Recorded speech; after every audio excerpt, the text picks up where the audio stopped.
Үнэн ба зөв цаг. Орон мэнд хүргийн эрхэм хүндэт үзэгчтэй үнэн ба зөв намаас эрхлэн явуулдаг үнэн ба зөв цаг нэвтрүүлгийн өнөөдрийн дугаар эхлэхэд бэлэн боллоо. Өнөөдрийн дугаарыг надтай хамт үнэн ба зөв намын Урангаа аймгийн намын орооны дарга Батболд хөтлөн явуулж үнэн ба зөв намын мөрийн хөтлөр үзэл бодлыг олон түмэндээ хүргэж байна. За энэ өдрийн мэндийг хүргэх эрхэм хүнд үзэгчтэй өнөөдрийн үнэн ба зөв цаг нэвтрүүлгийг надтай хамт хөтлөхөөр үнэн ба зөв намын дарга Отгонбаатар хүрэлцэн ирсэн байна. За баярлалаа. За бид нэвтрүүлгийн эхэн дээр бас урд өдрийн нэвтрүүлгээр холбогдсон, мөн нэвтрүүлгийн ар дээр үнэн ба зөв намын доогуур гарч байгаа 3 утастай холбогдсон зарим нэг ард иргэдийн бас сан сэтгэлдлийг хүргэе. За нэрээ хэлээгүй Төв аймгийн Батсүмбэр сумаас холбогдсон нэр үсийг бас хэлээд явах уу. Ард түмнийг ашиглаж гарчаад гадаадын иргэдэд үйлчлээд байгаа энэ төр үйлчилж байгаа нөхдүүдийг яалтавэ Монголдоо төрсөн бол монголчуудын төлөө ажиллаа хийлдэ гэсэн юм хэлжүүлээ.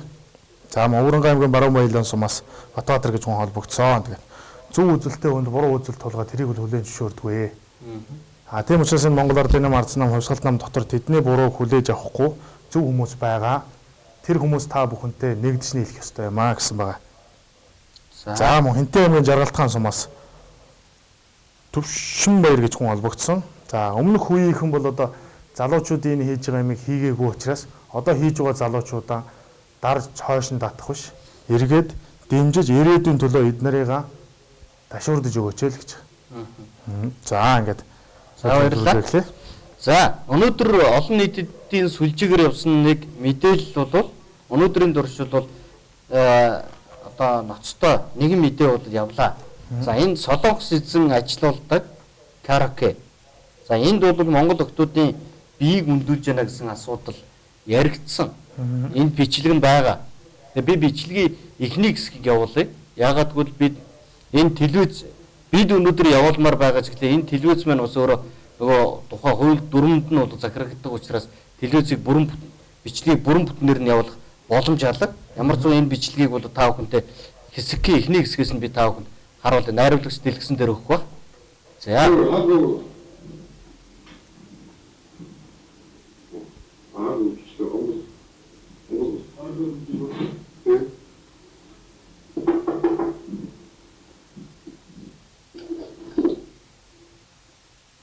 За ингээд гих мэтлэн ингээд Солонгос эзэнтэй энэ компани эзэнтэй энэ зүйл бол Монгол охтуудын биеийг өндүүлж байна.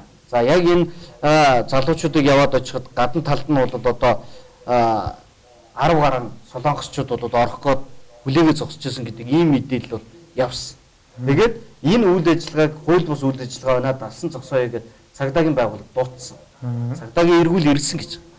Ирээд дээрээс нь одоо олон нийтийн сүлжээнд бол нэр нь явж байгаа. Норов самбуу гэдэг хүн бол дээрээс нь цагдаагийн цолтой ирэх юм бэ. Дээрээс нь орхиод наад эдийг орхио дуу гараа яваа гэдэг үүрэг өгөөд нөгөө дуудлагаар ирсэн хоёр цагдаа бол яалтчгүй даргийн үгэнд ороод гараа явлаа гэдэг мэдээлэл цусар цацагдсан.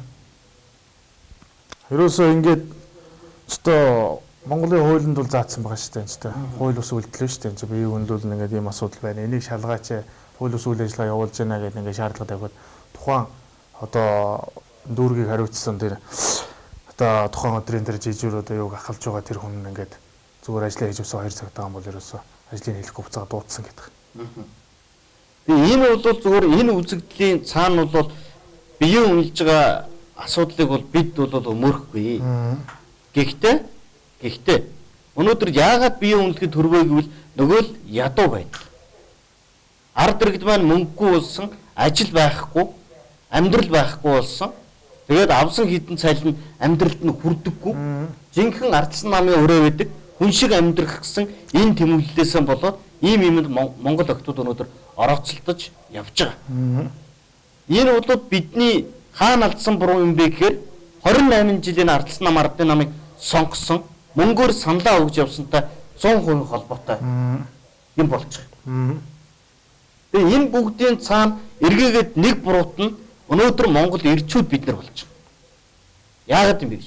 Эр хүнийг хоёр хон зүйлийг л хамгаалчт юм л да. Эмэгтэй хүнийг эх орон хоёроо хамгаалчих үүрэгтэй. Энэ хоёрыг хамгаалсныхын төлөө эмэгтэй хүн эр хүнийг хүндлэл дээдлээ хайрл гэж. Бидний үгдээс нэг ийм гурван хэлхийг л бий болгосон. Харамсалтай нь ирчүүд биднэр нь зарим ирчүүд нь арх уугаад эхнэрээ зодоод ажил хийдэггүй. Ийм байдлаас болоод Монгол эмэгтэйчүүд маань өнөөдөр бусдад бие үнэлж амар амьдрахыг бодож байна. Гэхдээ энэ бие үнэлээд амьдрах амар юм бол биш. Тэгээ энэ сэтгэлгээг өнөөдөр бий болгосны цаатал бид улс үндэстнээ өнөөдөр бодож байгаа бол энэ нэвтрүүлгийг үзээд сууж байгаа Монгол ирчүүдтэй, Монгол хүмүүстэй би уриалаад хэлэхэд Сүхбаатарын талбай дээр гарч ирээд босоо тэмцээг гэхлээр айгаад байна болио буудулчна гэж айдیں۔ Тэгвэл Монгол улс өнөөдөр хэцүү байдалд орлоо дайнд орё гэвэл энэ би дайнд орохгүй гэд гадагшаа дөрвөөд явах сэтгэлгээтэй иргэд бүрдчихэж. Энэ дөрвөж явдаг иргэдийг юу гэдэг? Эх орон сэтгэлгээг нь устгахаар ийм иргэд бий болт. Өнөөдөр 3 саяхан Монгол хүн бид нар энэ алдсан боломж зовсон зовлонгоо энэ хідээс энэ Монголын улс төрчдийн ардын нам ардсан нам хувьсгалт намын энэ хариуцлагагүй нөхдүүдээс бид эргэж авах ёстой. Өөрсдөө эзэн болох ёстой. Ингэжээч Монгол улс өнөөдөр бүтэн болно. Бид хэлээд энэ өнөөдөр бие үнэлж байгаа энэ ерөнхийдөө бол манай эмэгтэйчүүд жоохон мөнгөтэй болоод ирэх юм бол юу гэдэг юм. Чи энэнтэй суу гэхээр амьдрал нь боломж юм. Би наа заваа хараа мэтээс суухгүй гэж голдог. Ирчүүд ээ. Хүний амьдрал дээш тэрхэр тэгж. Хэрвээ амьдрал дээш юм бол юу гэж энд өнөөдөр Монголын бүсгүүчүүд өнөөдөр зогсож явах юм бэ? Монголын ард түмэн бодооч дээ. Өнөөдөр хөдөө орнуудад энэ тэндээс үр хүүхдээ сургах гээд байдаг юм зарцуулаа явж байгаа. Үр хүүхд нь эргээгээд аав ээжийн зовлон ойлгоод аав ээжээсээ мөнгө нэхэд явах би эндээ болно гэд ийм хатуу зүйлийг бидний хин нэгмийн туулаа явж байгааг үгүйсэхгүй. Энэ чи бидэнд ойрхон амьдрал. Энэ ардсан ардын нам хувьсгалт намын удирдлагууд хол амьдрал аахгүй. Тэгээ бид өөрсдийнхөө амьдралын төлөө явъя. Тийм учраас орон нутаг бүх шатанд байгаа ороод дүүрэгт байгаа ардын нам ардсан намын эгэл жирийн гишүүд та бүгдээсээ уриалъя. Одоо энэ ардсан нам ардын намыг дэмждэг нь болио. Өчнөө удаа бид хэлж. Гэхдээ нэг хэлээд бидний үгэнд ордог юм гэж байхгүй. Бид маш олон удаа хэлж ойлгуулж ижил бидний олон түмэн бол энэ байдлаас салах юм байна л гэж бид үзэж байгаа. Энийг та бүхэндээ хэлэх гэсэн. Тэгээ энэ одоо доотлолт нь орж ирж байгаа сэтгэлүүд манай ард иргэд бол маш их зөв өнцгөөс нь харж байгаа. Энэ нийгмийн бүтээл намуна гэдэг хүн бичсэн байна. Энэ нийгмийн тогтолцоог өөрчлөөгүй цаг ийм үзэгдэл бол өдөр бүр гарч ирнэ. Хуулийнх нь томчуудтай бүгд хууль бус бүхнийг хийсэр ирсэн. Хийж байх болно. Бид эх орондоо эзэнтэй болох цаг болсон. Эх оронч доо гэж. Монголын цагта Монголда халтай юу да гэж. Ингээд тэ эх орон улсын хурал суусан нөхдүүд нь гадны гар боллоод газар нутгаан зардаг. Доор нь байгаа нөхдүүд нь гадныхнаас мөнгө аваад хууль ёсыг уландаан гიშгдэг. Ийм замбраагүй төртөө бид байж болохгүй. Тэгээ энийг зэгцлэх гагцгүй ярих мэтлэн энэ нэвтрүүлгийг үзээ сууж байгаа эрхэм Монгол хүнд танд байгаа гэдэг зүйлийг хэлье. За ингээ бар ресторанууд нь хагуул авчихсан байдаг юм уу? Цагдаа өөрсдөө энгийн гуцтай орж ирээд уугаад наригдаг шүү дээ гэж отгон дэлгэрмаа гэдэг хүн бичсэн байгаа юм. За их томчуудын 5 төгрөгөөр гартаа хийжсэн Солонгосын цэг муухай өөрсдөө хийж байгаа цагдаа нараа гэдэг чинь. Тэгээ нөгөө манай цагдаа нарын энэ хувь шүүхийн байгууллагыг бид зарим болохгүй нөхдүүд бий. Дотор нь цэвэр бор зүрхээр ажиллаж байгаа зөв суудч бий. За ингээд та бүхэн ингээд харж байгаа. Томчуудын 5 төгрөгийг гартаа ажилласан Солонгосын за бид уг нь 3 саяулахна оромдорч мэд шиг 300 хүн шүү дээ гэж. Хууль төр хэсэг болонтаа гიშгдэг. За норовдорж үлээстэй бузар зан гэд ингээд сэтгэлдлүүд орж ирсэн байнамаа. Манай ард иргэд бол бас зөв өнцгөөс нь имийг харж байгаа. Энэ одоо ер нь алийн болгон цөмөрө хин нэгээ химэлж идэх вэ? Ядарсан ард түмэн ядарсан нэгийг химэлдэг биш. Энэ тогтолцоог бид өөрчлөхийн төлөө өнөөдөр явах ёстой. Би дээрээс нь бас зүгээр нэг зүйлийг авчуулаад хэлчихье гэж бодож байна. Дээрээс хэлэх гээд хилэн дээр гарч ирээд байсан. Би саяхан нэг юм сонсож байгаа. Миний эргэн төр. Хүүхдтэй эмэгтэй хүнтэй хүүхдээ суулгахгүй гинэ. За. Яагаад гэхээр хүний хүүхдэд эцэг болохгүй, хүүхдийн зовлон өрүүлэхгүй. Хүүхдтэй эмэгтэй хүн гэдэг яач гисэн. Гэхдээ миний ухаанд бол хүүхдтэй эмэгтэй гэдэг бол хүний амьд таслаагүй хүн байхгүй. хин нэгэн залуу хайртай дуртай гэхдээ нэр нь итгээд суучихсан, итгээд амьдэрсэн. Нөгөөдг нь хариуцлагаас зүгтээд алга болчихсон. Нөгөө фэйсбүүкэд явдаг шиг одооны залуучууд хүүхдтэй бол сална. Хүүхдгүй бол хүүхдтэй болгож байгаа сална гэж. Оргоо гарсан гэж. Тэрэн шиг хариуцлагагүй байдлаас болоод нэг эмэгтэй хүүхдтэй болсон. Гэхдээ хүүхдтэй хүний амьд таслахгүй гэхдээ гэр бүлийнх нь магадгүй өргөн тойрон авахгүй гэхэд үгүй гэж өмөрж байгаа хүнийг бүтэн энэ дэлхий дээр хацарсан. Монгол улсдаа нэг иргэнийг нэмсэн. Тэр ир зөрөгтэй тэр залуу насаа золиослон байж амьдарч явж байгаа тэр Монголын сайхан эмэгтэйчүүдийг магадгүй нэг бас гоё үгэд. Хоёр хүүхдтэй нь хаяа явхад хоёр хүүхд чинь би жинхэнэ эцэг нь болоо хайрлаа явж чаднаа гэж хэлдэг. Монгол аав ирч зөндөө бий гэж. Би муу мухай мэдээлэл заримдаа хэлдэг байж болно. Гэхдээ бидний монголчууд нэг нэгнийг хайрлах сэтгэлгээтэй байхгүй бол биднийг өөр хэн ч хайрлахгүй. Одоо би үнэлж гэнэ гэдэг энэ эмэгтэйчүүдийг очиж зовлонгийн танд уудлаа сонсоод үзээрэй. Айгүй бол 2 3 хүүхэдтэй хүн байж. Нөхөр нь хаяа явчихсан. Нэрээ амьдралаа дижээж авч явахын тулд нэг иймэрхүү ажил. Ерөөс ажлын байр одоо энэ өнөөгийн Монголын нөхцөл байдлын тогтолцооны гажуудалцсан л ерөөсөө энэ шүү дээ. Одоо дэлхийн Солонгос хятадд манай Монголын одоо зарим бүсгүүчүүд очиж бие үнэлж гэнэ гэж. Тэд яаж яах вэ? Солонгос өндөр хөгжилтэй учраас Солонгос эмэгтэй бие үнэлэхгүй шүү дээ. Гадны улсуудаас очиж бие үнэлж байна. Хятад яаж яах вэ? Хятад эмэгтэй баг бие үнэлэхгүй гадны улсуудаас очиж бие. Монголд монгол хүн бие үнэлж. Бидний тогтолцоо бидний ярьж байгаа юм бол за яг Монголд бие үнэлэлт бай гэж бол тэр нь монгол хүн биш байя. Тэр гадаадаас ирж бие үнэлдэг болёо. Энэ улс орны нөхцөл байдал, ард түмнийх нь хүнд байдал, ингээд ажилгүйд ядуул гэж юм чи ерөөсө сүүл рүүгээ эмэгтэйчүүдийн бие үнэлэлтээр маш ихээр илэрдэг.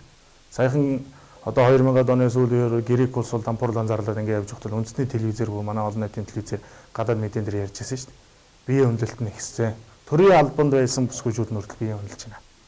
Ягаад гэвэл ажлын байр байхгүй, амьдрах нөхцөл болцоо байхгүй учраас аль боломж олдож байгаа нь тэр.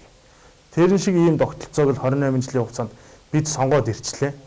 Одоо тэгээд энэ бие үнэлж байгаа хүмүүс рүү дайрахаас өмнө эхлээд энэ тогтолцоогоо өөрчлөе. Ажлын байрыг бий болгоё. Монгол хүнийхээ үнэлэмжийг дээр өндөр болгоё. Хятад эзэнтэй караоке гэж байна. Солонгос эзэнтэй. Гэхдээ Монгол эзэнтэй монголчууд өөрсдөө эзэн доор ажиллаж байгаа хүмүүс нь энэ гадаад хятадууд солонгосчууд гадны иргэд байг л дээ. Солонгост очиод бид нар солонгос эзэнтэй үйлдвэрт ажилладаг шүү дээ. Тэр шиг Монголд ирэхээр Монгол эзэнтэй үйлдвэрт хятад солонгосчууд Индонез одоо өөр юу гэдэг тэр буруу орныхаа ажилдаг. Тийм л тогтолцоог бий болгоё. 3 сая ард иргэдэг дэлхийд баялагийнхаа хэмжээгээр эхний 8 тордог улсыг 28 жилийн хугацаанд Монгол Ардын нам ардсан нам хувьсгалт нам гэх нам нэрийн дор мапцсан. Энэ хэдэн олигархууд, энэ хэдэн олигархууд 300 гатхан гэр бүл 300 гатхан хүн ийм болгочлоо. Эдний гар хөл бол одоо аймаг орон нутаг эргэн тойрондоо байгаа Ардын нам ардсан нам хувьсгалт нам гэдэг үүддэг. Тэр хүмүүсийг л одоо ухаар болцгаая. Тэр хүмүүсийг одоо зөв сонголт хийдэг, ирээдүйн үр хүүхдийн төлөө зөв алхам хийдэг болохын тулд бид өдөр болгон нэвтрүүлгийг хийж байгаа. Тэгээд одоо энэ улс орноо цөлмжсөн, улс орноос илүү баян болсон улсууд өөрсөндөө нэгч буруу өрөхгүй байна. Оронд нь юунд буруу гэж байна? Нам буруутай. Насгүй тогтолцоо буруутай. Ерөөсөө өөрсдөө гэмгүй. Монголын улс төрд 28 жил суусан нямдэржүүл гэмгүй. Тэгээд нэг хаяа нэг өөрийнхөө юмыг хамгаалаж дандаа ашиг сонирхлоороо шудраг юм ярихаар нь энэ нямдар шудраг гэж бид нэр ойлгодог. Нэг талд нь ордог. Одоо болиё л доо. Бидний зовлон нэг ижилхэн хэмээр 28 жил үргэлжиллээ. Одоо бид өөрсдийнхөө төлөө алхдаг цаг болсон. Энийг хэн хийхээр бид хэлээд Сүхбаатарын талбай дээр том зогсоолдод эх орн минь өөрчлөгдөхгүй. Сумынхаа төвийг ардсан нам ардын намын игэл жирийн улсуудаас нь бид салах хэрэгтэй. Ухааруулах хэрэгтэй. Одоо яг дэрэгдэн байгаа одоо нүдэн ханаад сонгуулаар хэн ардсан нам ардын нам гэд гүйдэг билээ. Тэрнийг бариад ав маргааш. За чи сонгуулаар ардсан нам ардын нам гээ гүйчихсэн. Одоо тэрийг сонгосны хүчинд 38 жил өнөөдөр асуудал ийм бол 28 жилийн дотор 30 жилийн хугацаанд энэ амьдрал ийм боллоо гэж хэл. Одоо орон нутаг хаасаагүй нэг л асуудал яригдчих. Сургуулийн хүүхдүүд хичээлд орлоо. Хүүхдийг хичээлийн хэрэгслийг яаж бацаах вэ? Оюутныхаа төлбөрийг яаж олох вэ? Малаан зарах уу?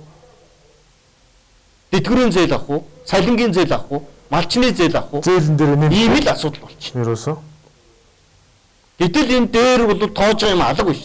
Бидний энэ зовлон ярихын хоорондоо 60 тэрбум гэж худлаа шоудаад тэгээ сая Монгол Ардын намын баг хурлын зураг дэлгэжлээ. 60 тэрбум гээд их л том юм яриадсэн нөгөө хөрс өгчин Мегийн инх болоод хайр зарлчихсан.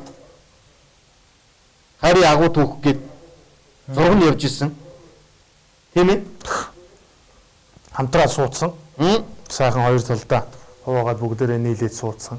Нөгөө хариуцлага тооцоолгож байгаа хүмүүс нь тийм л байдалтай тийм зураг бол явсан. Ерөөсөө тэгэхээр бид бол яриад байгаа. Бидний нэвтрүүлэг өдөр болгон уршаадаа яриад нэг ярьсан юм а дахин давтаж яриад байна гэж зарим нэг хүмүүс шүүмжилж байгаа. Эсвэл энэ нэвтрүүлэгч одоо уран сайхны халилгүй байна.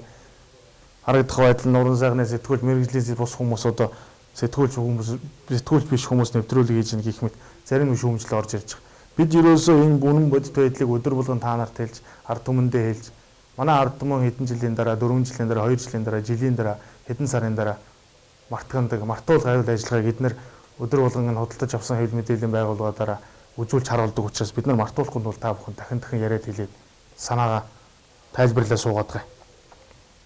Тэгжээж энэ улс орны 2020 оны сонгуул наазахын энэ сонгуулиудаараа бид нар ядаж зөв сонголтоо хийдэг. Зөв сонголт үнэхээр байхгүй, зөв сонголтоо өөрсдөө болгоод гаргаад ирдэг. Иргэн тойрон таны хажууд чинь таны зөв сонголт сууж байгаа юм бэл.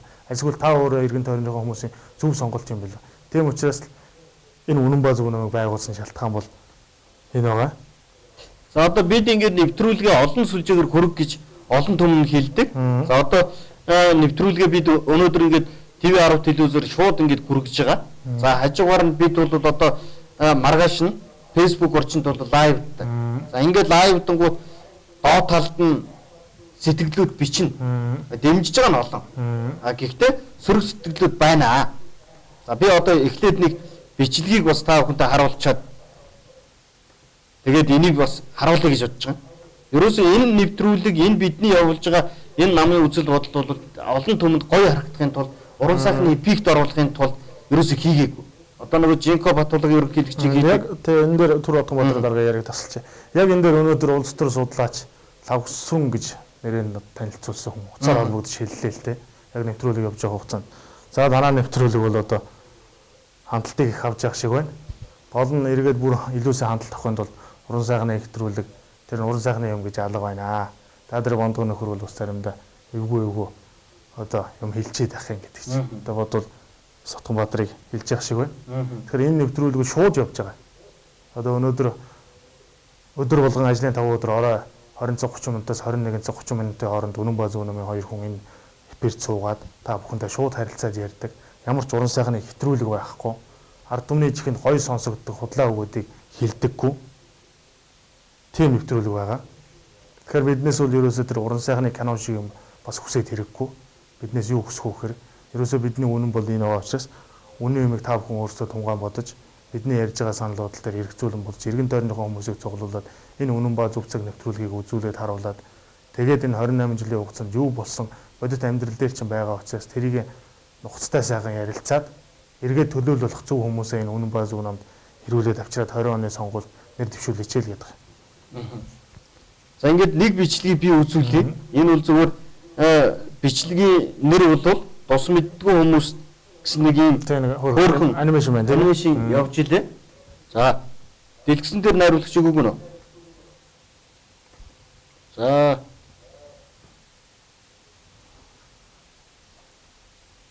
За ингээд зайдад энэ чулууг хамгаалаад энэ тосгоныг дайруулчихгүйгээд ганц алдаа гарсан. Алдаа гарангуут нь тосгоныхон хөөрхий. Нөгөө чулуу хүн харах зай царай муутай юм байна л да харах өнцгөн. Тэгээд харваад харна гомцонтой чулууг нь авчиж тавьчих. Тэгээд нэг тосгоноор байхгүй. Тосгоноор байхгүй. Тэгшлэгтлээ. Тавих нь буруу л да. Яаж муухайгаар хийж ирсэн зорьсон зорилго ихэлсэн юм дуусгаал хүн явах учиртай байна. Гэхдээ одоо биднийг энэ бас нэг иймэрхүү юм бас гардыг тий сэтгэл санааны янз бүрийн дайралтууд бас өчигдөр гэхэд одоо ингээд ирж байна. Нэвтрүүлгийг лайвдаад ингээд явангууд одоо дэлгэсэн дээр бас өгөх ба. За ингээд энэ Ёндон Жамц гэдэг хүн бичсэн байгаа юм. Ёндон Жамц гэдэг. Нэр нь бол Дорж Ёндон Жамц гэсэн Facebook хаягнаас бичсэн байна. За бас л худлаа гараад харах царайны ойлгомжтой гэж. Хүнийг бол царай гаранд өгнө. За тэгэхээр энэ одоо яг ямар хүн ингээд бичсэн болоо харах царайны гэдэг ингээд өөрийнх нь Facebook руу ингээд нэвтрээд орж байгаа юм. Тэгэнгүүт Дорж Ёндон Жамц гэдэг 3хан зурагтай хувь хүний зураг байхгүй. Энэ өөрийнхөө 2016 онд нээсэн хуурамч Facebook хаяг. Тийм хуусамж байгаа. Ингээд энийг хэн хийдэм бэ гэхлээр нөгөө ардсан нам ардын намынхын чинь өөрсдрөө нь ингээд өөрсдийнх нь дарга нарын үнэн хэлсэн улсуудыг гутаанд оромжил гэдэг ийм сошиал PR багтаа бүр ингээд 200-300 гаруй нэг өрн сууж идэг. Тэр улсууд нь одоо ингээд бидэн лүү янз бүрийн байдлаар дайрдаг.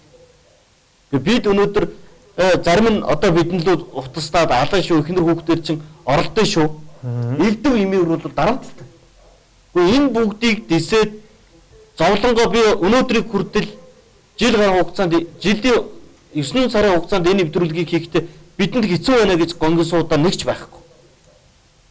Гэхдээ бусдын төлөө улс орныхоо төлөө ингээд дуугараа тэмцэх эр зориг байхгүй мөртлөө бусдыг ингээд гутагаа сууж идэг хүмүүс яг бидний ижилхэн Монгол цустай Монгол хүн бүрдсэн байгаа байхгүй. Тэгээ би энээс л айж. Улс орныг устгахад дотор нь ив хагалдын гинлээ. Тэгээ бид бол бууж өгөхгүй л дээ гол нь. Эцээ хүртэл явна. Энэ ард түмэнд итгэл алдардаггүй ард түмний төлөө явж чаддаг юмаа гэдгээ энэ амьдралаараа бид нар харуулнаа гэж зориод явцсан ийм л залуучууд байгаа. Одоо саяхан би лайв хийжсэн чинь сэтгүүлч өнөр цэцэг гээд бүсгүй доотлолтод биччихээ. Чи зайсанд яаж 2 руу байртаа болсноо тайлбарлаарай гэд. Оо за. Би байртаа эмбэгдэг нь биз. Уг нь бол гэр маань гашаанд гэргийн маань гэртэл байж байгаа. Гэр ороод амьдрдаг яг л тэр газар миний амьдрал байж байгаа. Бусдаас илүү баян болоод энэ намыг бид нар байгуулаад явж байгаа юм шиг. Бусдаас илүү их орно гэсэн зүрх сэтгэлтэй учраас бид өнөөдөр ингэж явж байна гэж ойлгож байна. Би телевиз үзэж байгаа Монгол түмнээс чин сэтгэлээс олон удаа гуйч. Та бүгд маань өөрсдөө оролцоод өгөөч. Бидэнд найд гэж бид хэлээгүй. Бид энэ улсыг аварнаа гэж нэгч удаа хэлээд байгаа юм биш. Бид хамтдаа аварч чадна.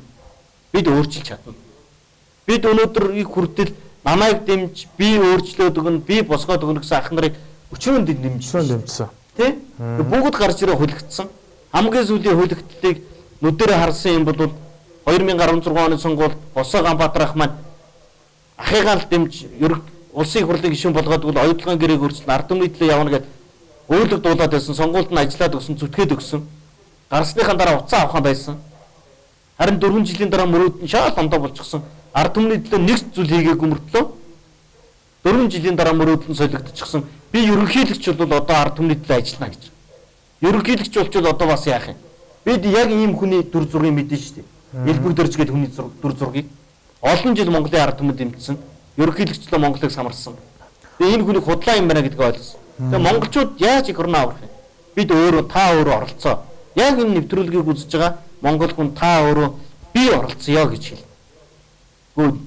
Хүчийн хийсэн нөхөр улсын их хурлын гишүүн болж чадаад байхад хүн алсан нөхөр улсын их хурлын гишүүн болж чадаад байхад эх орныхон төлөө эгэл дарахнаар амьдрсан та сумынхаа иргэдийн хурлын төлөөлөгч, хорооныхоо дүүргийнхээ иргэдийн хурлын төлөөлөгч болж хангалттай чадна шүү дээ. Бид өөрсдөө л оролцох хэрэгтэй. Энэ Монголыг аврыг. Тэгээд танаас ард түмэн нэгдэг бол таныг ажил хийгээч, таныг хийдэг болооч гэж. Асуудлыг шүүмжилж эх орноо хөгжүүлнэ гэхээс илүү асуудал дээр хариуцлага үүрч эх орноо өөрчилдөг л цөмөр болъё гэдгийг л энэ үнэн базм номын залуучууд хэлж. Ингээд бидэн дээр явж ирээд хамтдаа эх орноо өөрчлөе гэд нэр дэвшигчсэн танаас нэг ч дэмцэн барьцаа мөнгө гэдэг юм авахгүй. Энэ нам бол мөнгөөр сонгуул хийхгүй. Одоо бид бол өчигдөр улсын их хурлын нөхөн сонгуульд 42 дугаар оролцох хүсэлтэд сонгуулийн ерөнхий оронд өгсөн. Ард түмнийхээ хүсэлтийн дагуу маш иргэд оролцох гэдэг хүсэлт өгсөн. За энэ дагуу бид нар хүсэлтээ өгсөн.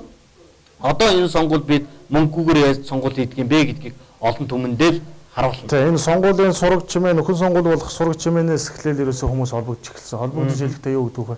Хинтийх вэ гэж холбогдохгүй. Хинтийх вэ гэдэг нь хинтийтэй дэмжиж.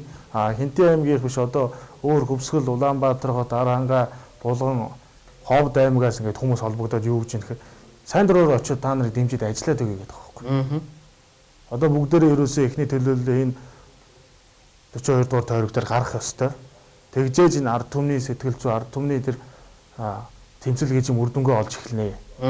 Тэгжээж 2020 оны сонгуульд энэ ард түмэн нэгдэж нийлж болдсон байна гэдгийг ухаарч ойлгож оролцох ёстой маа гэд хүмүүс хэлээд дэмжижсэн учраас бид нарын сонгуулийн 42 дугаар тойрогт оролцох саналаа сонгуулийн ерөнхий хороонд өгсөн байгаа. За бидний өнөөдрийн нэвтрүүлгийн сэдэв бол төрийн удирдлагын хэлбэр гэсэн сэдвтэй байгаа. Яагаад төрийн удирдлагын хэлбэр гэсэн сэдвийг сонгосон гэхээр ер нь нэвтрүүлгийн доогуур ер нь манайхны зарим нэг хүмүүсийн сан сэтгэл бол яг түрүүний би тэрийг ярьдаг нөгөө буруугаан одоо энэ улс орны 28 жил удирдсан нөхдөр буруугаан янз янзын байдлаар одоо чихэд нь шүү дээ. Намд буруу байсан, аль эсвэл засаглалын хэлбэрт буруу байсан гэх мэт яриад тэрэн дээр ингээд засаглалын хэлбэрт буруу байсан уу, намд буруу байсан уу гэдэг дээр бас хариулт өгөхийн тулд төрийн удирдлагын хэлбэр гэдэг сэдвийг сонгож өнөөдөр ярилцъя гэж бодлоо. За, дэлхийд дээр байгаа улс орн. За, дэлхийд дээр байгаа улс орн бол төрийн удирдлагын хэлбэрийн хувьд бол нэг дөрвөн хуваагдаад байгаа. За, нэгдүгээрт ерөнхийлөгч, хоёрдугаарт хагас ерөнхийлөгчийн, за, гуравдугаарт парламентын засаглал, дөрөвдүгээрт хаант засаглал гэдэг. Яг энэ дөрвөн засаглалын хэлбэр байгаа. За, ерөнхийлөгчийн засаглал гэж байна. За, ерөнхийлөгчийн засаглал гэдэг бол за, ийм хэлбэрийн засаглалтай улсууд бол ерөнхийлөгч нь нэгэн зэрэг төрийн тэргүүн, засгийн газрын тэргүүнийг хийдэг. За, бүх эрх мэдэл ерөнхийлөгчд байна гэсэн үг ерөнхийдөө бол тийм ээ. Нэг онцлог нь ерөнхийлөгчийг парламентын оролцоогоор сонгож засгийн газрыг парламентын оролцоогоор бүрдүүлдэг. Ерөнхийлөгч өөрөө засгийн газрыг бүрдүүлдэг байна шүү дээ. Гол утгач. Тийм, гол утгач нь тэгээд эргээд бол ерөнхийлөгч парламентын тараах хэрэггүй парламент засгийн газарт тэтгэл үзүүлэх ингээд парламент нэргээд бас ерөнхийлөгчтэй ингээд одоо юу тавиад хяналт тавиад явцдаг. За энэ дотрын хамгийн бидний мэдих хамгийн тод жишээ гэх юм бол одоо Ангол, Америк, Аргентин, Афганистан гэдэг ингээд Бразил гэх мэт ингээд улсууд байна л да. Хөгжиж байгаа улсууд байна, хөгжил буураач улсууд байна. Ерөнхийлөгчийн засаглал. Ерөнхийлөгчийн засаглалтай. Хагас ерөнхийлөгчийн засаглал. За, хагас ерөнхийлөгчийн засаглал гэдэг бол ерөнхийлөгч ерөнхий сайдтай ба ерөнхийлөгч нь гүйцэтгэх эрх мэдлийг бодитоор хэрэгжүүлдэг. Гэтэ засгийн газрын тэргүүний чиглэлийг ерөнхий сайд гүйцэтгэдэг. Ерөнхийлөгчийн хүстэй засаглалын зэрэгтэй парламентын зүгээр гүйцэтгэх эрх мэдлийг хянах үр дүнтэй.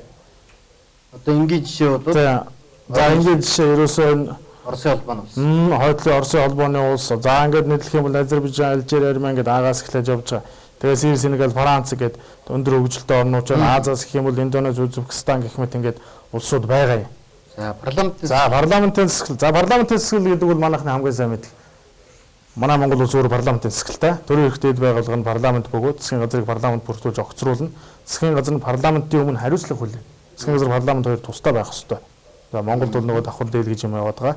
За төрийн тэргүүнийг парламентаас эсвэл ард түмний нийтийн сонгуулиар сонгодог гэж байгаа.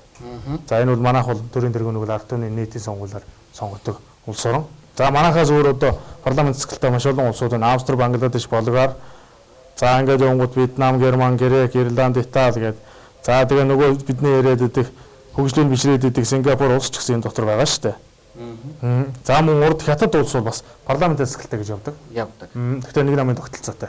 Олон намын тогтолцоотой парламент, нэг намын тогтолцоотой парламент гэж залж байгаа. За тэнгуүтээ хаант засаглал дотроо хоёр ангилдаг. Үндсэн хуульд буюу парламентын засаглалт. Үндсэн хуульд хаант засагтай. Дээр нь парламент нөгөө одоо эдгээр улс орнууд эзэн хааны эрх зүйн байдал нь хууль эрх зүйн хуулинд амьдрал хуулиар хязгаарлалт. Япон улс. За ерөөсөө одоо ингээд нэг юм дээр одоо саяны яг энэ юм дээр би бас тайлбар хэлчихье. Тэгээ ингээд явангуудаа хэмжээгүй эрх хаан засаглалтай улс бол нэг 5-6хан байгаа юм л та. Ерөөсөө хаана бүх эрх мэдлийг авдаг, хязгааргүй эрх мэдэлтэй, засгийн газар бүх эрх мэдлийг хаана гарт байдаг. За хэмжээгүй эрх хаан засгаас бусад бүх улс орны энэ засаглалын хэлбэр дотор ерөөсөө намын оролцоотой явж байгаа. Улс төрийн намын оролцоогоор энэ засаглалын одоо хэлбэрийг авч явдаг. Тэгэхээр ерөөсөө сонгодог засаглалын хамгийн тод жишээ бол ерөөсөө улс төрийн намаар дамжин оролцоотой.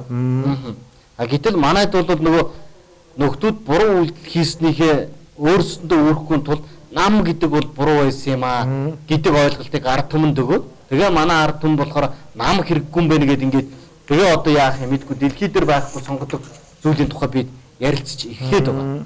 За гэтэл одоо энэ парламентын засаглалтай мөртлөө одоо манайх бол хөгжихгүй байна гэдэг. Парламентын засаглал болохоор засаглалын хэлбэр маань буруу учраас Монгол хөгжихгүй байна. Энийг л засгая гэдэг. Гэтэл биш ээ. Сингапур гэдэг улс бол яг манайхтай адилхан парламентын засаглал, нэг танхимтай парламент. Одоо парламентын засаглал дотор хоёр танхимтай, нэг танхимтай гэж манайх шиг ганцхан одоо улсын хурлын гэдэг шиг нэг танхимтай парламенттай ерөнхийлөгчөө ард түмнийхээ сонгуулиар сонгодог. Яг Монголтой адилхан. Тэгээд Гэхдээ дэлхийд тэргүүлэх хэмжээний улс бол хөгжсөн. Чадцсан. За тэгээд энэ улсыг 1959 оноос хойш бол ардын үүлийн нам гэдэг нэг л нам удирдах байгаа. Гэхдээ энэ улс нь парламент эзэсгэлтэй олон намын системтэй сонгуул болдог. Зөв хүлээл гаргаж чадаад байна. Гол нь. За тэгвэл ядад улс парламент тийм. Ядад улс парламент бол манай ард түмэн хөгжинэ гэдэг. Тийм, Америк нэгдсэн улс шүү дээ. За ерөнхийлөгчийн засаглалтаа энэ жишээн дээр бас хөгжөөгүй улсууд байна. За жишээ нь нөгөө Африкийн Зимбабве. За Зимбабве улс бол үнэхээр хүнд байдалтай байгаа. Ерөнхийлөгч нь одоо Зимбабве гэдэг улсад мөнгөнд тэмдэгт нь байхгүй болчих гүйлгнээс гарцсан. 2009 онд Зимбабве доллар гэдэг байсан чинь валютын ханшны уналт яг манай Монгол шиг доллараар дийлэхэд байгаа. Тэр чи би нэг юм их хэлэх гээд батал дарга.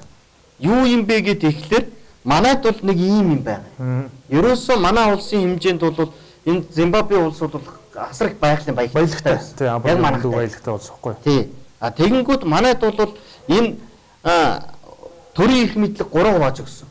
Тэ? Ерөнхий сайд ерөнхийлөгч парламентын тэргүүн гэж. Ингээд. Энэ нь манайдаа магадгүй бид энийг хөгжлийн хацаа юм байна гэж боддог. Гэтэл өнгөрсөн энэ 28 жилийг ингээд харахаар магадгүй энэ хөгжлийн хацаа гэж байгаа энэ гурвалчин биднийг аварсан юм шиг нэг талдаа харагдана. Яагаад вэ гэж. Хэрвээ Зимбабве гэдэг улсыг бол ганцхан ерөнхийлөгчийн засаглалтаа усраас ганц хүн худалдаад авах амарх юм байна. Тэгээ ерөөсөө гадны улс орнууд за энэ дэлхийн томоохон нөгөө эдийн алуурч гэдэг байгаа худалдаж аваад. Яагаад гэхээр нөгөө ард иргэд нь хөдөлмөрлөгөөс залхаад бэлэн амлалтыг өгөөд аригтуулаад тэгээ ард иргэд нь мөнгө өгөнгүүт мөнгө өгсөн хүнийг сонгодог бүрдсэн байсан. Тэгэхээр нэг хүнийг худалдаж авах өөр хөдлөө нүг. Тэгээ худалдаж авангуудаа ард иргэдийг нь тэмцэж болсон ард иргэдийн цагдаа хүчний байгууллагаар дараад ингээд Зимбабве гэдэг улс бол одоо өнөөдөр асар хүнд ядуу орны тоонд орсон явж байгаа. Монгол улс яг ижлэх. Өнөөдөр мөнгөөр саналаа өгдөг бид өнгөрсөн хугацаанд. Мөнгө өгсөн хүн саналаа өгдөг. Мөнгөний авсан юм чи яа саналыг өгөхгүй байх уу гэж дугуйлдаг энэ тогтолцоо яваад хэрвээ бид ерөнхийлөгчийн засаглалтай байсан бол Монгол улсын ерөнхийлөгчийг асар хурдан нэг хүн худалдаад авах боломжтой байсан.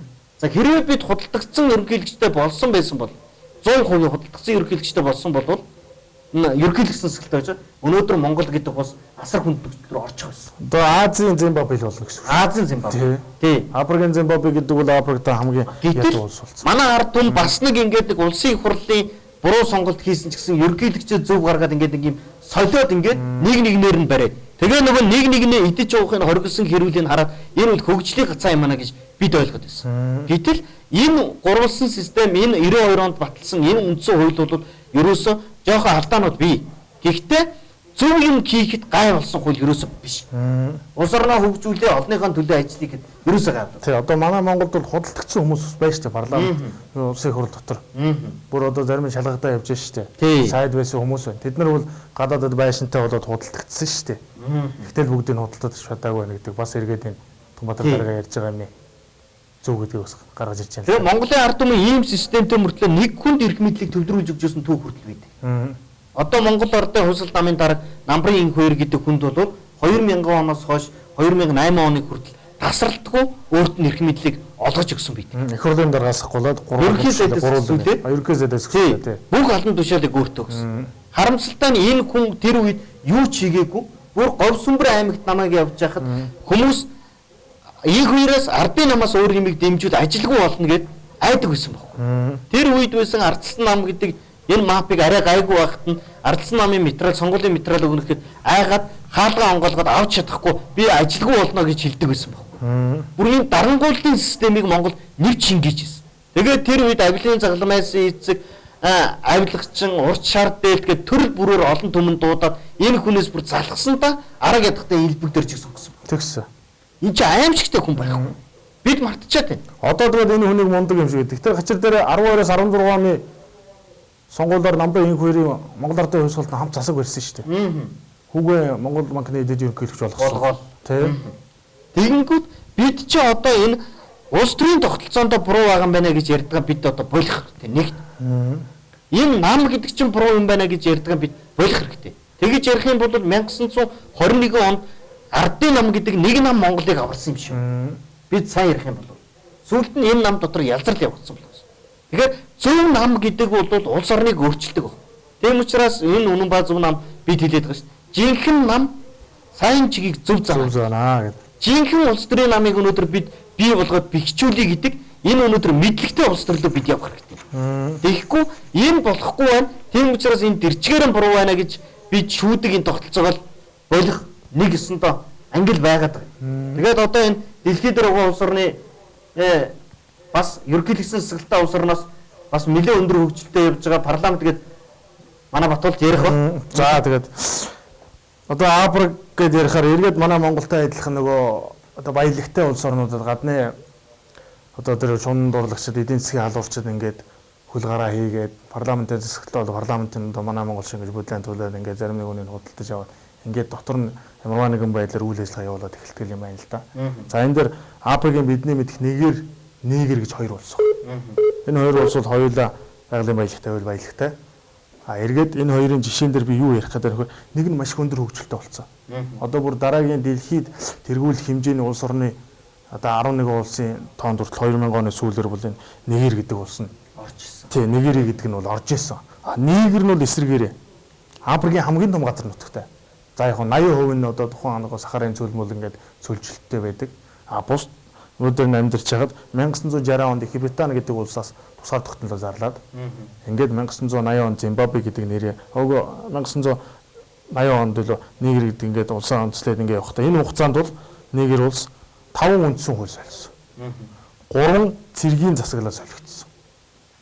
За энэ яагаад засаглал солигдсон, цэргийн засаглал солигдсон гэхээр ард түмэн болохгүй байна гэж солиод ирсэн. Цэргийн эрх мэдлүүд нь ч гэсэн үнэхээр ингэж болохгүй байна гэж солиод ирсэн.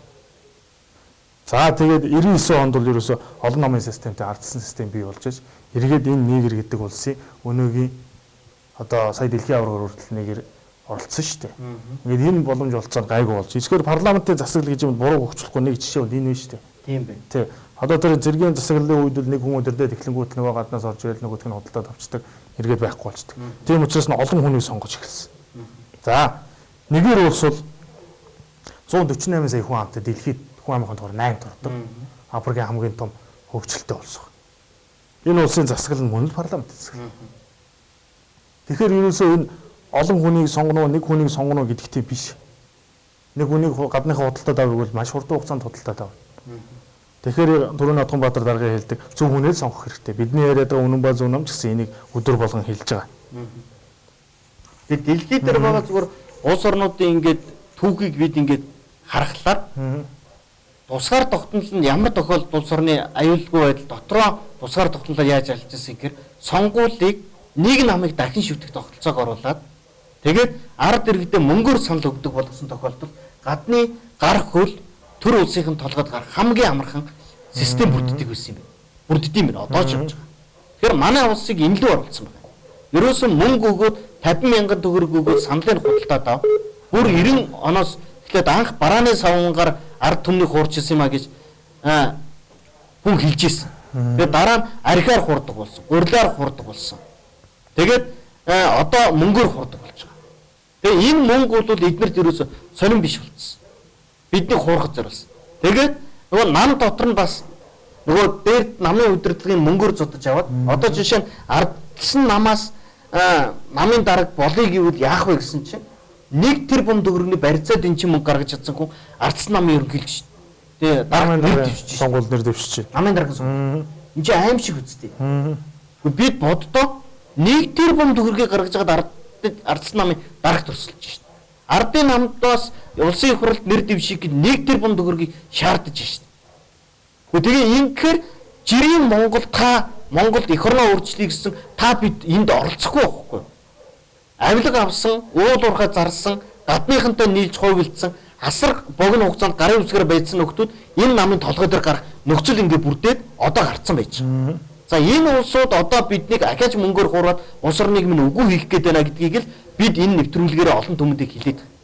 Тийм учраас энэ үнэн ба зөв нам бид тэгдэг ш мөнгө нэгтгэхгүй ингээд улс орныхон төлөх ийм нэг улс төрийн хүчийг хэрэгтэй байна гэж мөн ч олон жил ярьсан да. Тэгээ тэрнийг л бид биелүүлж ард түмнийхэн зовлон дундаас итгэл найдвар болж энэ үнэн ба зөв нам байгуулж гаргаж ирсэн.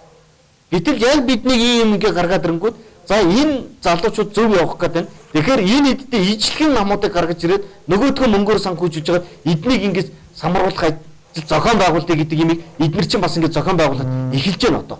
Хамгийн амжигтай. Тэгэхээр бидний монголчууд юмыг ялгах ухаантай.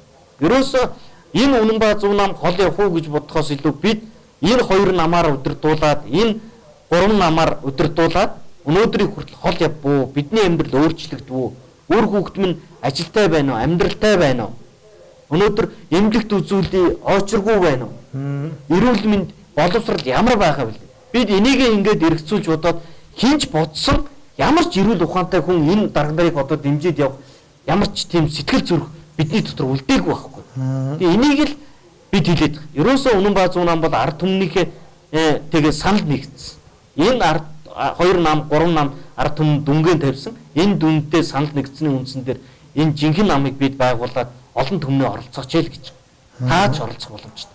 Өнөөдөр бид хоёр энэ зэрэг зогсож байна. Магадгүй 20 онд та оролцоод бидэнтэй оролцоод нэгдээд та магадгүй Монголынхон төрд суугаад хариуцлага хүлээгээ явах ийм Монгол эгэл жинхэнэ нөгөө төрийн харан хүн гэдэг төвшөнд нь таныг ажиллаач яа л гэж бид хүсэж байна. Тийм ээ. За мөн энийг яг энэтэй холбогдуулаад бас надад нэг хүний хэлсүүг орж ирлээ болормаа гэдэг манай үнэн ба зөвний идэвхтэй дэмжигч их холбогддог хүн байдаг. Тэр хүн бол хэлжсэн л да. Энэ ардын нам, арц нам, хувьсгалт намаас юм аваад идсэн, амьдралд нь тэр юм нөлөөлсөн тэр хүмүүс эргэн тойрондоо байгаа энэ монголчуудынхаа энэ сонгох сонголт үзэл баримталд нь бити нөлөөлөөч. Өөрийнхөө үзлийг өөрийнхөө идэж уулсан, өөрийнхөө сэтгэл хангалуун байгаагаа бусдад бити тулгаач. Сонголт хийхэд нь ерөөсөө өөрсдийн сонголтыг хийдэг болгооч л гэдэг. Яг үнэ. Одоо ерөөсөө энэ ардсан нам, ардын нам хандив өгөөд мөнгө өгөөд зогсож явахын оронд ядарсан төрөлдөө мөнгө өгөлдөө. Тийм биз дээ. Одоо тий сая өнөөдөр ингээд бас фэйсбүүкээр ингээд явж байхад манай Өвөрхангай аймгийн бас төлөөл болоод сонгогдсон чин зэрэг гэж хүн сонгогдсон тойрогтой. Тэгээ багуудад тэмцээн зохиогоод тэгээд тэр тухайн тэмцээн урамшуул шагналын өөрөө одоо өөрөөс нь гарсан л гэж явж л байна л да. Хоол унд өгсөн тэдэнд өрөөний одоо ингээд бүх юмыг гаргаад. Хачир дээр тэр чин зэрэг гэж хүний сонгогдсон тойрогт одоо хідэн суманд шүлхий өвчин гараад, малын шүлхий өвчин гараад дарагдахгүй эргээд тэр шүлхий өвчнийг дараадаг вакцины хангалттай бус байгаа юм. Тэгэхээр төрийн мөнгийг өөрийнхөө нэр гаргах гэж тэгж найр наадам хийж явахын оронд ядаж тэр хэрэгтэй байгаа ард түмэн малчтынхан дээр шүлхийн эсрэг вакцинд баг зэрэг зориулаач гэж бас хэлмээр байна. Одоо ерөөсөө Монгол улсад маш их малчтын дунд одоо мал аж ахуйн энэ салбарт бол шүлхийн өвчин бол ойрын 2 жил бол ерөөс тасралтгүй гарч байгаа. Зуны цагт бол алга болчдөг, сүүлгээр алга болох байсан. Тэгэхээр бид энэ дээр өнөөдөр анхаарах. Энэ шүлхийн өвчин гараад байгаа нь яг юунаас юм бэ? Эн чинь бизнес юм уу? Бизнес болчиход байгаа юм уу? Яг үүсгэл нь хаанаас яваад байна? Зориуд гаргаад байна. Яагаад байна? Магадгүй хятадаас оруулж ирээд хийгээд байгаа малд хийж байгаа вакцинаас болоод бид энэ дээрээ бүр баг болгоод улсын тусгай комисс гаргаад ажиллуулсан. Дамаа одоо жингээр гэдэг газар энэ шоугийн явж байгаа орохгүй. Өнөөдөр тэнд шүлхийд шүлхий туслаа гэд 20 цэрийн бүст ороод зарим нь малаан тэр чин устгуулж байгаа шүү.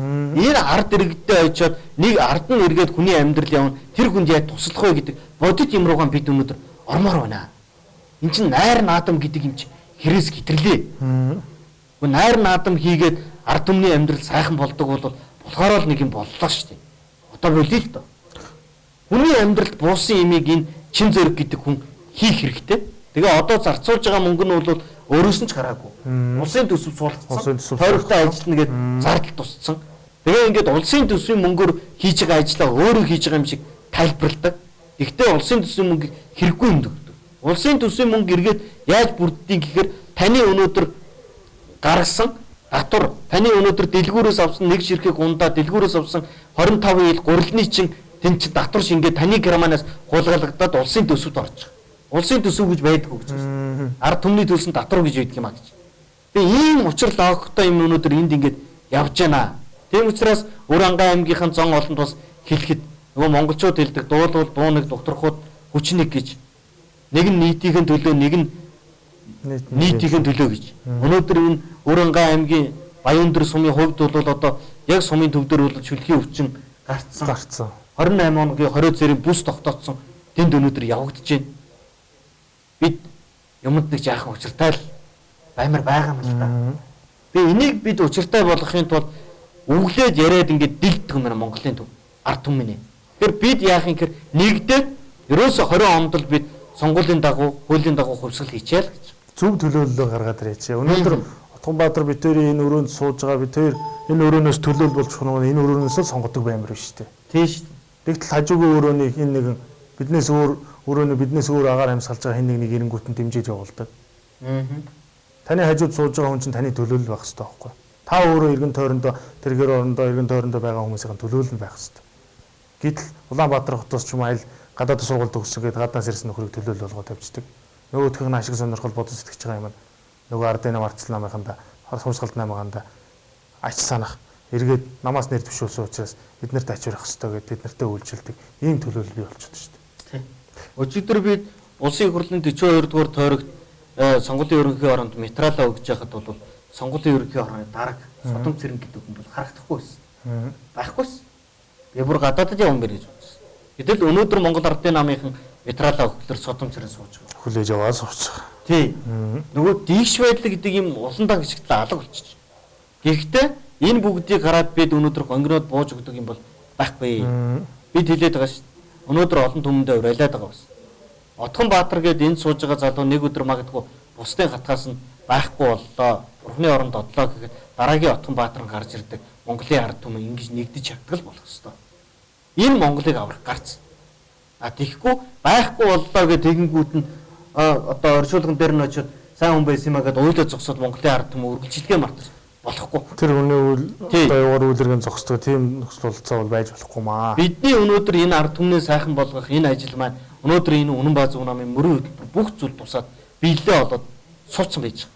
Тэгэхээр энийг л бид өнөөдөр ажил болгохын тулд ёстой бор богсилгүй зүтгэнэ. Тийм учраас энэ нэвтрүүлгийг үздэг, энэ нэгэнд үзээрэй гэж хэлдэг эрхэм Монгол та бүхнээс л хичээнгүйлэн хүсье. Ерөөсөө энийг та би эхлэе, та эхлэе, бид эхлэе, бүгдээрээ эхлэе гэд ингээд Монголд явчихна л та ар араасаа. Тэгэхээр бид энийг л хийх ёстой байгаамаа гэдгээл олон түмэндээ дахин хэлээд байгаа. Тэгээд бас нэг зүйлийг бас хэлэхэд энэ Хинтээ аймгийн 42 дугаар тойрог бол Жаргалт хаан, Мөрөн, Хэрлэн гэсэн 3 сумаас бүрдэж байгаа. Энэ 3 сумын нутаг дэвсгэр дээр амьдардаг ах トゥ төрөл садан байдаг бол байгаа бол тэр өсөд руугаан залгаад энэ үнэн бааз намын залуучуудыг очихоор дэмжээрэй гэдэг та бүхнийг хэлээд яриад өгөөрэй. Одооноос эхлээд цөмөрөө эх орноо өөрчлөх ажлыг зохион байгуулъя гэдэг зүйлийг та бүхэндээ бас хичээнгүйлэн хүсье. Ингээд шууд утсаар дуудлага авъя. Бидний өнөөдрийн нэвтрүүлгийн бидний энэ сэдв ярьж байгаа сэдвээр санал бодлоо солилцох. Хүмүүс 83 181 гэсэн шууд утас руу яг одоо залгаж холбогдорой. За бид нэр холбогдоод ирэхдээ холбогдчих юм бол шууд телевизийн дуу суллаарай. Дуу суллаад зөвхөн утсаараа бидэнтэй ярина. Ингээд нэвтрүүлгийн дөө шууд нэвтрүүлэг рүү холбогдох утас бол 83 181 181 гэсэн дугаараар шууд утсаар бол холбоо барина. За нэвтрүүлгийн дор гарч байгаа 3 дугаар бол манай намын залуучуудтай та бүхэн ярилцаж за улс орноо ингэж өөрчлөё гэдэг санаа бодлоо нэгтгэнэ. За 91.1 холбогдсон байна да. За сайн байна. Телевизгээ дуу суултаарай та. За таны телевизгээ дуу суултаарай та.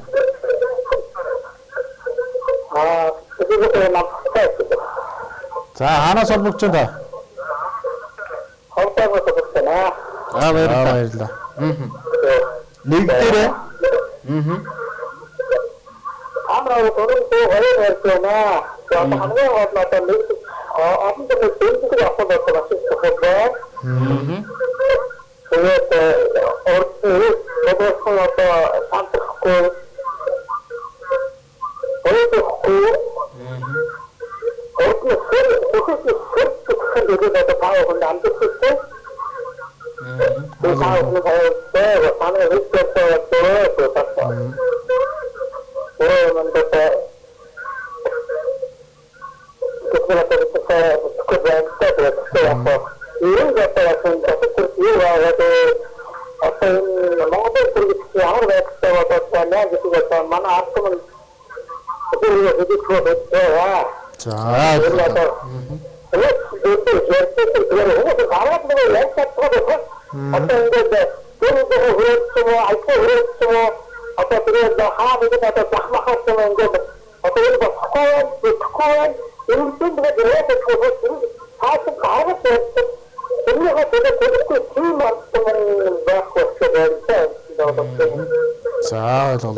Отхон баатар.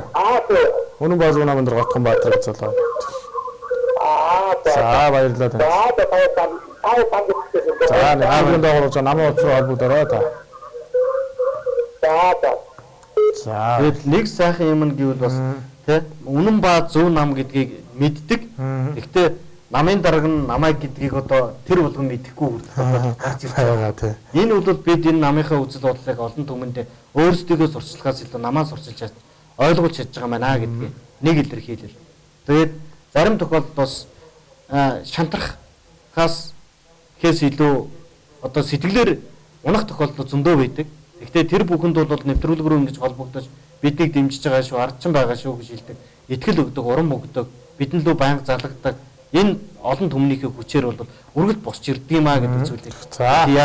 За 95 ноёлос холбогдсон байна шүү да.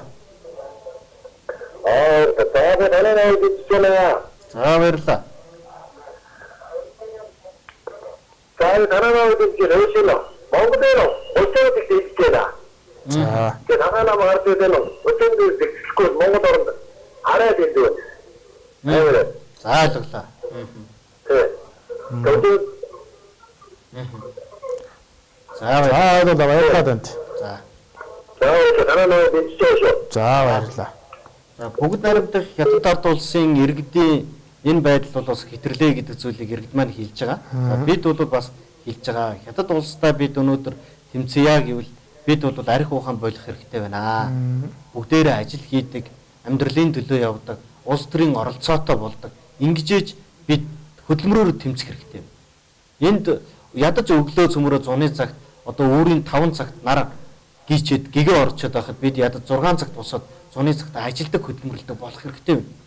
Эх орондоо юм бүтээдэг болох хэрэгтэй.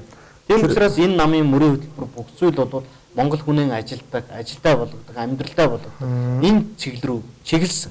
Тийм учраас бид ажиллаа хийгээд амьдралаа аваа явах юм бол аяндаа энэ бусад улсын иргэдтэй тэмцсэн болж байгаа. Тэгээд бид бүр яриад байгаа шүү дээ. Тийм ээ. Монгол эзэнтэй компани бол байж болно. Хятад ажилчтай. Хятад эзэнтэй Монгол ажилчтай компани Монголд байж болохгүй л гэж байна. Тийм учраас Монгол улсынхаа 3 сая иргэдийг бол бүгд эзэд болохын төлөө энэ нам амьдралын дэвшлэхийн төлөө энэ намын бодлого бүх зүйл байгаамаа. За. Ерөөсөө ард түмний эрх ашиг бол нэгдүгээр тавьж байгаа гэдэг. За би ярьсаар бодуулдаг таслаа ажиллаа да. За дахиад бодохоо. За 8866 сайн байна уу та холбогдсон байна. Сайн байна. За таны сайн байна.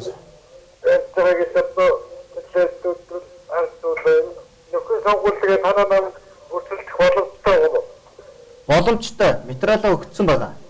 Өрсөлдөнө гээд.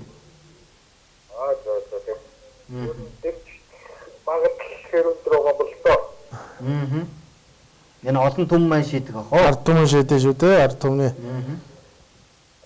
Одоо таны намын үйл ажиллагаанд одоо Монголын ард түмэн оролцыг үйл одоо ямар хэлбэрээр дэмжих хэлбэрээр танаа нам юу хичнээн дэмжихтэй гэж байна.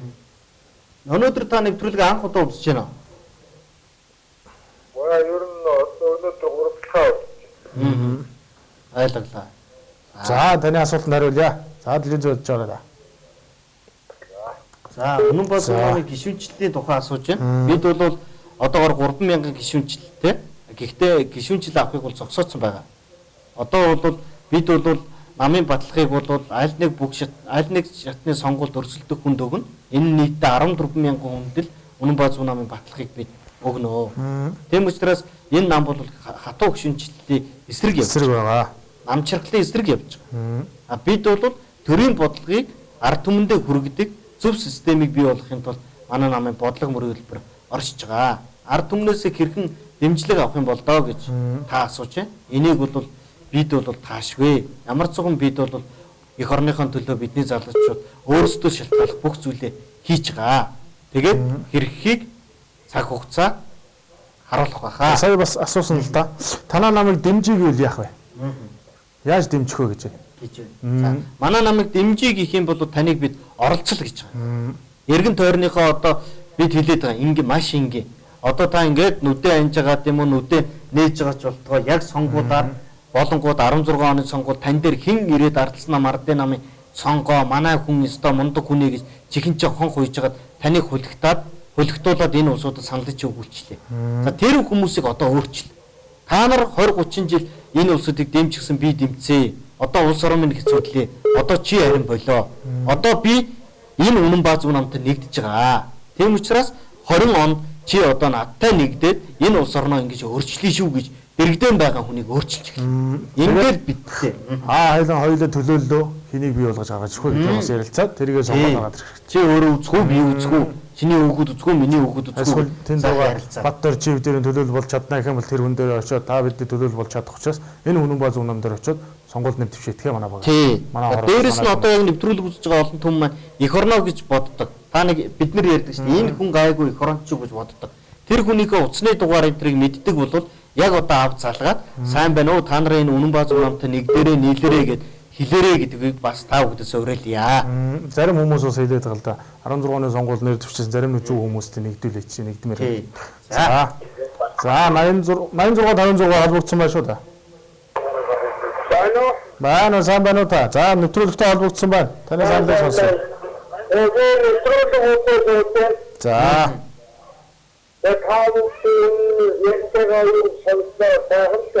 За баярлалаа.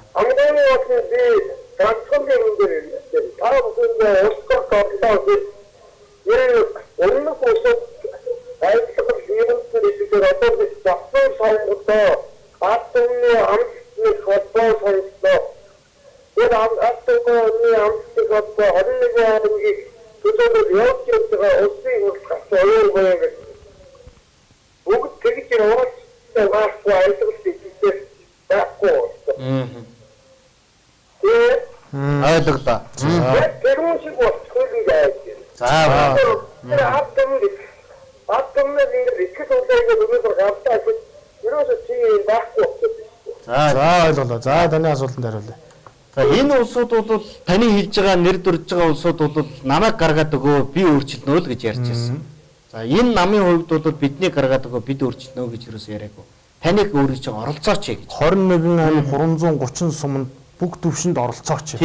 Өөрсдөө оролцоо. Бид улсын хурлыг ганц өөрчлөе гэхгүй байхгүй.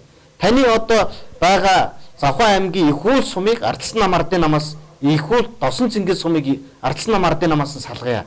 Энэ сум болгоныг бид энэ Ардсан нам ардын намын эгэл жирийн улсуудаас нь салгах юм бол энэ улсуудын гар хөллөд байгаа нөгөө нэг буруу нөхдүүдээс нь салгачих юм бол бид улс төрдөө зөв хүнээ гаргаж чадна. Дээр. Энийг л бид яриад байгаа. Тийм учраас сум орнуудад хороо дүүрэхдээ өөрсдөө та оролцооч гэдгийг хэлж байгаагаараа энийг урайлж бодлого гаргаж байгаараа бид бол шал ондоо юмаа гэдгийг бол одоо манай нэвтрүүлгийг байнга үздэг олон түмэн бол мэднэ. Ухаантай улсууд шууд ойлгож байгаа. За нэг дуудлага. За 86 холбогдсон байна шүү да. Сайн байна уу та холбогдсон байна шууд яриараа. Байна. Холбогдсон байна.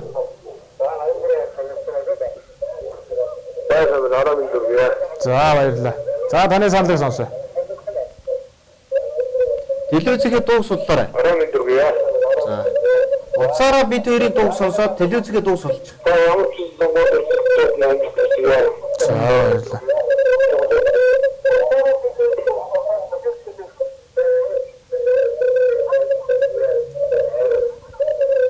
Танд ямар санал байна? Сонгорын дуу мэгүүлсэн байна. За. Ямар ч гэсэн сонгоод өрсөлдөж амжилт хүсье.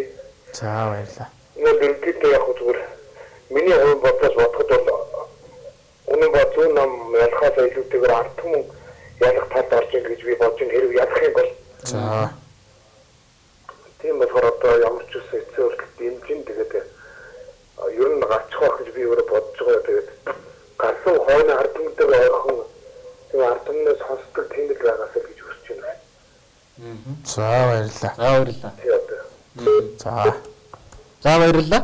Ингээд өнөөдрийн нэвтрүүлэг дуусах 30 секунд үлдсэн байна гэж найруулагч тохио өгч байна. За өнөөдрийн нэвтрүүлгийг надтай хамт Өрөнгай аймгийн намын хорооны дарга Батболд Үнэн ба зөв намын мөрийн хөтөлбөр үзэл санааг таниулж ярилцлаа. За өнөөдрийн нэвтрүүлгийг надтай хамт хөтлсөн Үнэн ба зөв намын дарга Отгон Баатарт баярлалаа. Өнөөдрийн нэвтрүүлгийг шимтэн сууж эх орон үр хүүхдийн төлөө бидэнтэй санаа нэг бодол нэг үзэж суугаа ард түмэн та бүхэнтэй бас маш их баярлалаа. Тэгээд дараагийн нэвтрүүлгээр маргааш нэвтрүүлгээр дахин уулзъя. За баярлалаа.